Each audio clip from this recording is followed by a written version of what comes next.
So, I have a question for you guys. Why would something like household growth slow?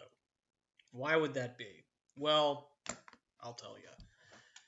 It's usually down to finances, okay?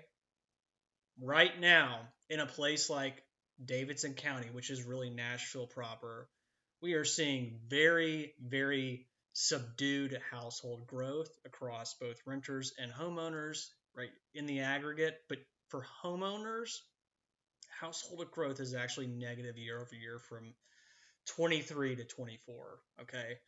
And you only see that in a recession. I don't make the rules. And, this is the reason I talk about households so much because a trend like that is indicative of weak structural demand for housing because who occupies a home? A household, right?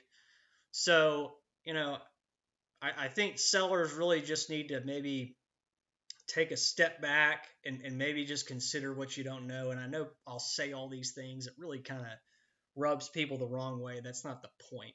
I think if you could just understand that your frustration is misplaced, there was not a housing shortage. Okay, there's just not. Okay, people need jobs. Think about all the jobs associated with housing, just in general. I mean, lenders, realtors, developers, all of that, right? When things become unaffordable, what happens? People pool their resources to pay for something like housing. We are seeing that right now.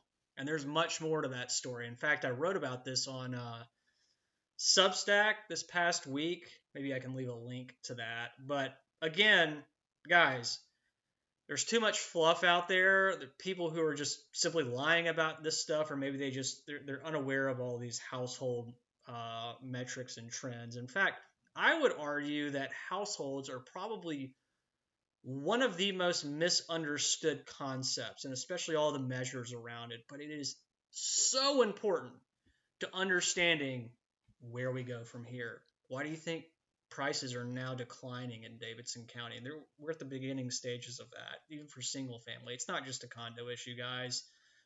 That's real information, okay? Um, yeah. I don't know. You really shouldn't be surprised by this if you're a seller. And again, you may not like to hear it, but better to know than not know is the way that I see it.